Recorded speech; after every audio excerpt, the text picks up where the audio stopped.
Hello everyone. इस video में start करूंगा मैं अब इंडेस 33, दैट इज अर्निंग्स पर शेयर। फाइनल सीए का एफआर सब्जेक्ट का ये चैप्टर है, एक इंडेस है। चलो स्टार्ट करते हैं। टाइप वन से स्टार्ट करेंगे। इसमें काफी सारे डिफरेंट डिफरेंट टाइप के सम से पहले हम स्टार्ट करेंगे वेन्स, जिसमें हम कवर करेंगे इलस्ट्रेशन नंबर 3 एंड 5। कोई प्रैक्टिकल क्वेश्चन नहीं है।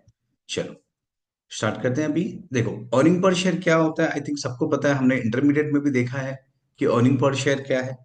अर्निंग पर शेयर का formula basically, earning per share मतलब कंपनी कितने अर्न करता है अपना पर शेयर के पीछे।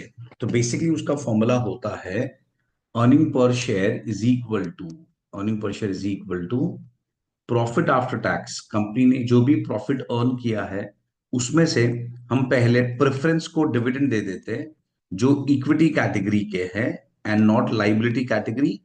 फाइनेंशियल इंस्ट्रूमेंट में हमने देखा है कि प्रेफरेंस शेयर्स दो तरीके के होते हैं, या तो इक्विटी कैटेगरी या तो लाइबिलिटी कैटेगरी। तो जो इक्विटी कैटेगरी के प्रेफरेंस शेयर्स है उनको डिविडेंड देने के बाद जो बचेगा प्रॉफिट, वो हम divide by number of equity shares करते हैं। और ये हमने इंटरमीडिएट में देखा है, नंबर ऑफ इक्विटी शेयर्स। तो ये तो काफी सिंपल लेवल का फॉर्मूला हो गया। टेक्निकली जब नंबर ऑफ इक्विटी शेयर्स लिखते हैं तो उसमें सिंपल ओनली नंबर नहीं आता, हमें उसे वेट्स देके एवरेज करना पड़ता है। तो जिसे हम बोलते हैं divide by weights, weighted average number of equity shares. Weights का full form weighted average number of equity shares. इस वीडियो में आज के जो दो इलस्ट्रेशंस करने हैं वो दोनों इसी कॉन्सेप्ट पे है कि हम वेट्स किस तरीके से फाइंड करेंगे।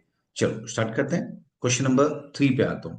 Following is the data for company XYZ in respect of number of equity shares during the financial year 2000 X1 X2. Find out the number of shares for the purpose of calculation of basic EPS as per Ind AS 33.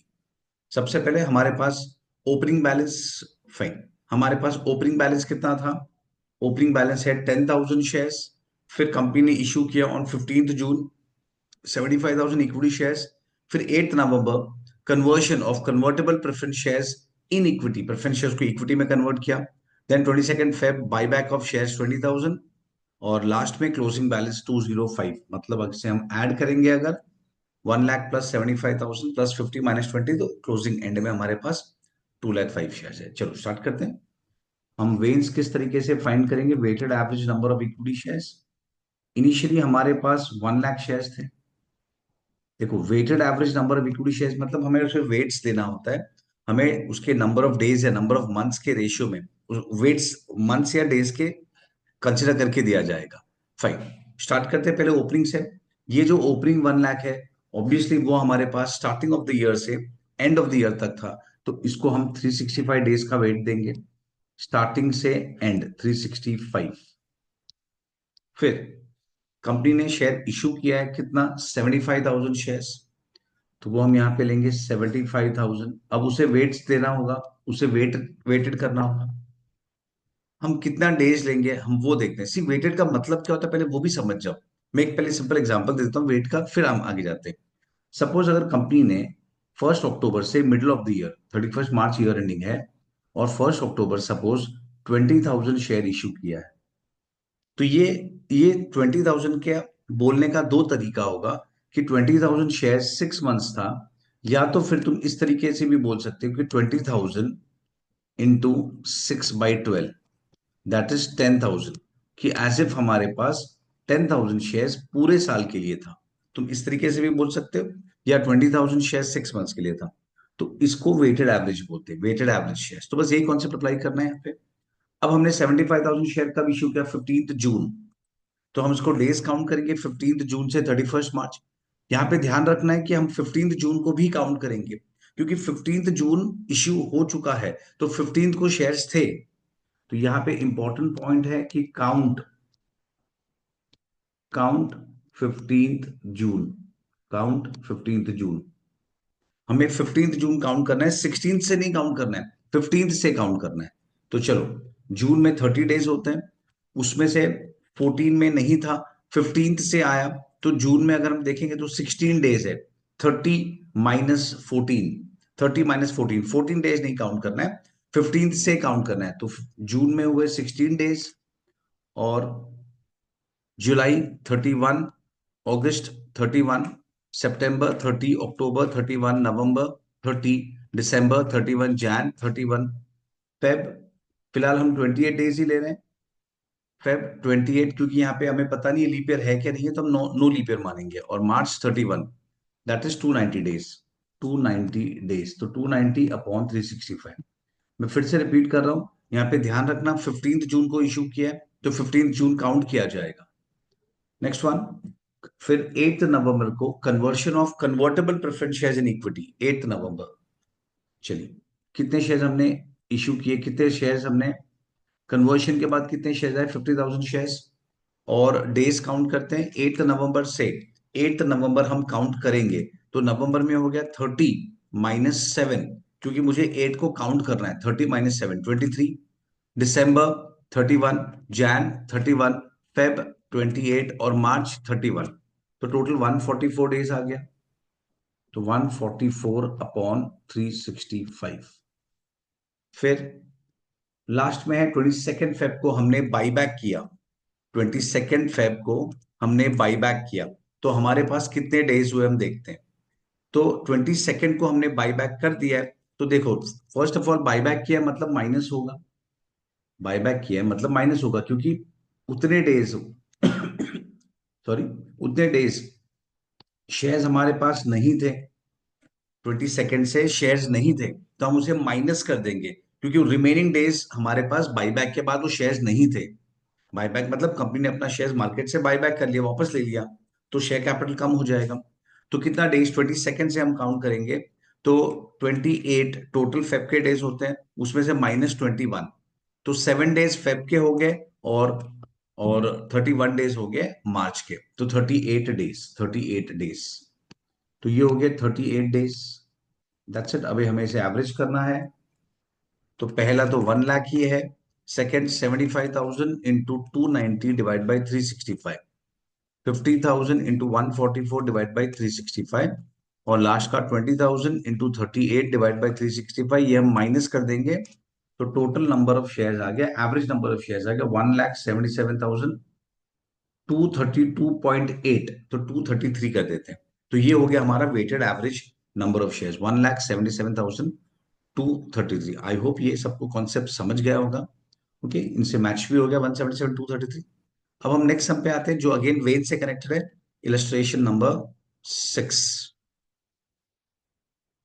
Second, sorry, illustration number 5 करेंगे। Illustration 5 ये when से connected है। 6 तो right issue वाला है, वो मैं बाद में कवर करूंगा। इलस्ट्रेशन 5 अगेन, इसमें हमें वेन्स फाइंड करना है। हाँ, इसमें जो इंपॉर्टेंट पॉइंट है वो है बोनस। वेन्स एंड बोनस दोनों का कॉम्बिनेशन है। चलो स्टार्ट करते हैं। X limited first Jan 1 lakh 10 lakh shares in issue. First Jan already हमारे पास 10 लाख शेयर्स थे। 28 फेब हमने 2 लाख शेयर्स और इशू किए at fair value. At fair value मतलब नॉर्मल मार्केट प्राइस पे इशू किया है। 31 अगस्त हमने बोनस शेयर इशू किया, 1 शेयर फॉर 3 शेयर्स हेल्ड। और 30 नवंबर में हमने इशू किया 2,50,000 shares at fair value. Calculate the number of shares which would be used in the basic EPS calculation. Consider reporting data as December end. Fine. December and का है। इसमें important part क्या होता है, बोनस शेयर्स का। हम जब weights लेते हैं, बोनस शेयर्स में हम जब वेट्स लेते हैं, तो जनरली वो स्टार्टिंग से लिया जाता है। एक एक्सेप्शन है, वो बताता हूं, पर फिलहाल बेसिक रूल क्या है। सपोज कंपनी ने बोनस शेयर यहां पे इशू किया, सिर्फ 1 दिसंबर। तो देखो, अगर ये नॉर्मल शेयर है, अगर ये फ्रेश इशू है, फ्रेश इशू जिसमें हमने फेयर वैल्यू पे इशू किया है, हमने नॉर्मल मार्केट प्राइस लिया है, तो यहाँ पे हम वेट्स में 4/12 लेंगे। लेकिन अगर ये बोनस शेयर्स है, बोनस हमने फ्री में इशू किया है, तो एज पर द स्टैंडर्ड हमें वेट स्टार्टिंग से लेना है, विच मीन्स हम 12/12 लेंगे। तो ये डिफरेंस हमें समझना है। दैट्स इट, कि वेट्स में हम 12/12 लेंगे स्टार्टिंग से, क्योंकि ये बोनस है। और बोनस में एक एक्सेप्शन है, वो बाद में बताता हूँ इलस्ट्रेशन सॉल्व करते वक्त, पर ये बेसिक रूल है। आई होप ये समझ गया। और इसका लॉजिक भी सिंपल है। देखो, बोनस में क्या होता है, बोनस में पैसे तो आते नहीं है, तो एज पर कंजर्वेटिज्म हम उसे स्टार्टिंग से मानेंगे। देखो, जितना ज्यादा वेट होगा, जितना ज्यादा वेट होगा, उतना ज्यादा नंबर ऑफ शेयर्स होगा। और जितना ज्यादा नंबर ऑफ शेयर्स होगा, उतना डिनोमिनेटर हमारा ज्यादा होगा। ईपीएस का जो डिनोमिनेटर होता है, डिवाइड बाय वेट्स, तो वो ज्यादा होगा। और जब डिनोमिनेटर ज्यादा होगा, तो ईपीएस कम आएगा। और ये कंजर्वेटिज्म है। हम शेयर होल्डर को ज्यादा ईपीएस दिखाए कि कम ईपीएस, अगर ऑप्शन रहा, तो एज पर कंजर्वेटिज्म हम उसे कम दिखाएंगे। ओके, तो ये बेसिक रूल है। क्वेश्चन पे आते हैं, इलस्ट्रेशन नंबर 5। सेम हमें वेन्स फाइंड करना है, एक एक करके स्टार्ट करेंगे। वेन्स इक्वल टू, सबसे पहले 10 lakh shares in issue 1 Jan, तो वो तो हमारे पास स्टार्टिंग से है 10 लाख शेयर्स, तो उसका वेट ऑब्वियसली 12/12 आएगा। फिर हमने और फर्दर शेयर इशू किया 2 lakh shares at fair value. 2 lakh share issue किया हमने। कब इशू किया? उसका डेट है 28 Feb, विच मीन्स उसका वेट हो जाएगा 10 मंथ्स, मार्च से लेके दिसंबर, मार्च से लेके दिसंबर उसका वेट 10 मंथ्स हो गया। फिर हमने बोनस शेयर इशू किया है, देखो फिर हमने बोनस शेयर इशू किया है। ओके, बोनस शेयर कब इशू किया है? 31 अगस्त। Ratio 1 share for 3 held, 1 for 3, 3 share के सामने एक, 3 शेयर के सामने हमने एक इशू किया है। तो बोनस शेयर जो है वो, जो बोनस शेयर्स हैं वो इस पे भी मिलेंगे और इस पे भी मिलेंगे, दोनों कैटेगरी के, क्योंकि ये दोनों ऑलरेडी इश्यू हो चुके हैं। चलो एक एक करके आते हैं। 3 के सामने एक शेयर दिया हमने, तो अगर मैं यहाँ पे वर्किंग करूं, अगर हमारे पास ओल्ड शेयर 3 है, तो हम न्यू न्यू या बोनस कितना देंगे? हम बोनस देंगे 1। तो हमारे पास 10 लाख शेयर्स है, तो हम बोनस कितना देंगे? 10 lakhs इंटू 1/3, करेक्ट? तो बस मैं वही यहाँ पे करने वाला हूँ, 10 lakhs इंटू 1/3। 10 लाख शेयर्स है, बोनस दोनों पे देना है, पर मैं दोनों पे सेपरेटली ले रहा हूँ। 10 lakhs इंटू 1/3। यहाँ पे मैं कुछ और एक फैक्टर ऐड करूंगा, वो बाद में बताता हूँ अभी। प्लस फिर हमने 2 लाख शेयर इशू किए थे, तो उस पे भी बोनस देना है, 2 lakhs पे भी 1/3, मतलब 10 lakhs पे भी देना है। ये जो ओरिजिनल 10 lakhs है उस पे भी देना है, और जो 2 lakhs है उस पे भी देना है। हमने दोनों कैटेगरी पे हमने बोनस शेयर देना है। अच्छा, अब ये जो शेयर्स है 10 lakhs, वो हमारे पास स्टार्टिंग से है, वो स्टार्टिंग से है, तो उसका जो बोनस होगा उसका वेट भी स्टार्टिंग से ही होगा। उसका जो वेट होगा वो स्टार्टिंग से होगा, ये इंपॉर्टेंट है। और नेक्स्ट पार्ट, लेकिन जो 2 लाख शेयर्स है, जो 2 लाख शेयर्स है वो हमने 28 फेब को इशू किया है, हमने 28 फेब को इशू किया है। तो जब 2 लाख शेयर्स पे हमने 10 मंथ्स का वेट दिया है, तो उससे जो बोनस क्रिएट हुआ है वो भी 10 मंथ्स के वेट से ही आएगा। ये चीज हमें समझना है, ये इंपॉर्टेंट है। 10, देखो दोनों बोनस शेयर्स है, पर दोनों का जो वेट है वो डिफरेंट दिया गया है। कैसे डिफरेंट दिया है? जो हमारा ओरिजिनल शेयर्स था, जो ओपनिंग पे बोनस था, ये जो था ये हमारा ओपनिंग शेयर्स है, तो उस पे हमने वेट्स क्या दिया? उस पे हमने फुल 12 मंथ्स का वेट दिया स्टार्ट ऑफ द ईयर। लेकिन जो फ्रेश इशू किया गया था ये बाद में इशू हुआ 28 फेब, तो जब ओरिजिनल शेयर्स को ही हमने 10/12 का वेट दिया है, तो उससे जो बोनस क्रिएट होगा उसको भी 10/12 का ही वेट्स दिया जाएगा। आई होप ये पॉइंट समझ गया। ये क्वेश्चन में यही इंपॉर्टेंट पार्ट है कि बोनस जो है, जो 2 lakhs वाले बोनस है उसको डिफरेंट वेट है, और जो ओपनिंग वाले बोनस है उसको डिफरेंट वेट्स है। Fine, next one. 30 नवंबर हमने 2,50,000 शेयर इशू किया है। 30 नवंबर हमने 2,50,000 शेयर इशू किया है, तो प्लस 2,50,000 शेयर्स, और 30 नवंबर मतलब उसे 1 मंथ का वेट जाएगा। That's it. तो ये हो गया, पहला हो गया फुल 10 lakhs, दूसरा हो गया 2 lakhs इंटू 10/12, तीसरा हो गया 10 lakhs divide by 3 into 12/12, then 2 lakhs divide by 3 into 10/12, and finally 2,50,000 divide by 12। तो ये टोटल हो गया 15,76,388 या 389, 15,76,389। तो यहां से मैच भी हो रहा है। ओके, आई होप ये कैलकुलेशन सबको समझ गया। तो जिस तरीके से मैंने बताया यहाँ पे, ये जो वेट्स था बोनस शेयर्स का वो इंपॉर्टेंट था। आई होप ये कॉन्सेप्ट, वेन्स का जो कॉन्सेप्ट है वो क्लियर हो गया होगा। नेक्स्ट वीडियो में नेक्स्ट कॉन्सेप्ट लेके आऊंगा। Okay, till then bye. चलो।